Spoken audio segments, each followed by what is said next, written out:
Hello, I'm Uriah Kaiser, publisher of Potomac Local News. Thanks for coming on the Potomac Local News YouTube channel.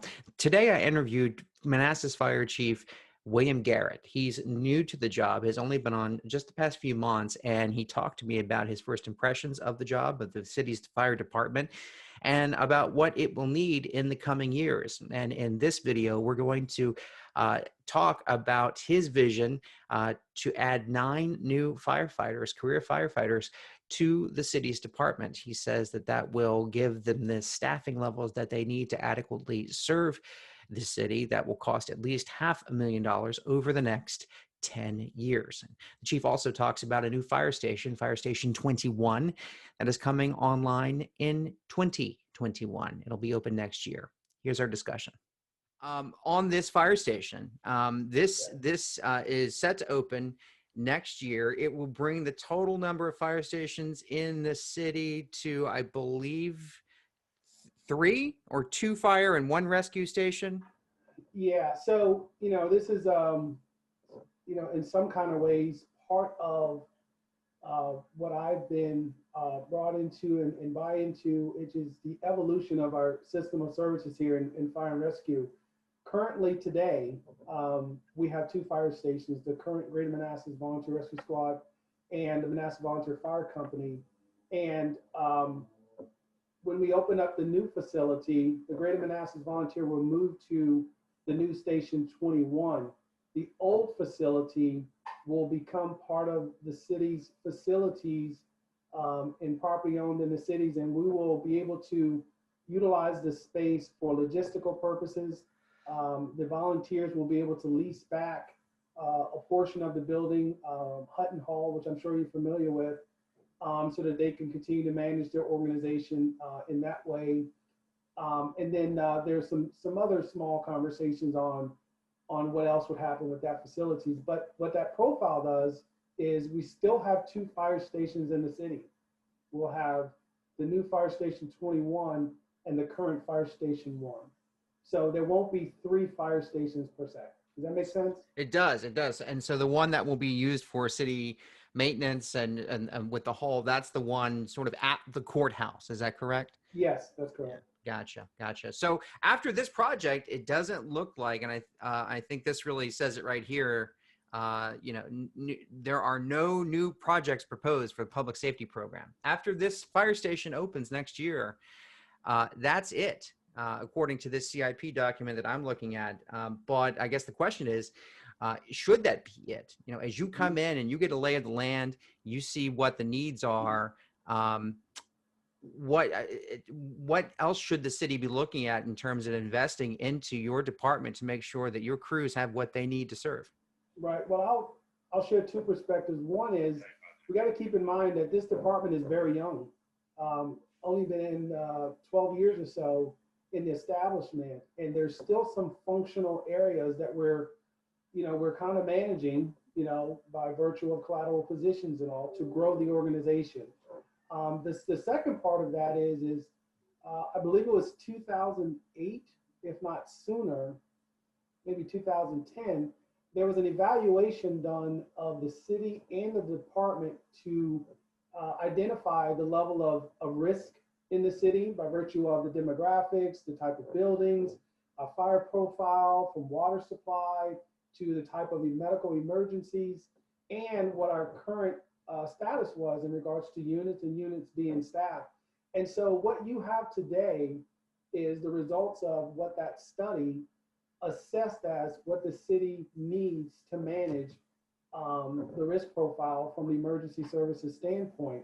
And none of the information that I've read up to this point is indicative of a need to really build out, 3 to 4 more fire stations, for example.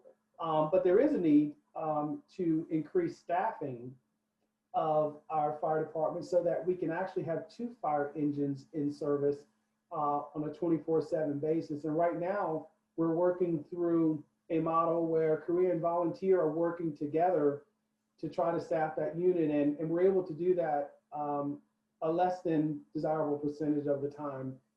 Clearly for me, it's 100% of the time, but we're not quite there yet. So to your question of, does today's current profile meet the future needs. It does in the sense of CIP, capital improvements. Now, there's obviously a degradation of structures over time that we'll have to deal with. But you've got enough buildings at this point. You need people to go in the buildings. So Yes. what's your current staffing level right now? Just, a ballpark. And then how many do you think you'll need to add to bring you up to the staffing level that you need to operate? Right. What's currently proposed now is we have 66 personnel, and working through our operational shift, there's about 50 or so, 59, I think, is what we need on a day-to-day to fully staff the apparatus, meaning 2 fire engines, a ladder truck, and the EMS units. If we could have an estimated probably 9 more positions, then we meet our staffing profile for what's considered safe staffing, as identified by the National Fire Protection Association, but also to meet what I explained to you was that risk assessment and being able to carry out the duties and responsibilities on an emergency scene in a very safe, efficient, and effective way to minimize that. And Now, those 9 are those full-time employees that would be coming on?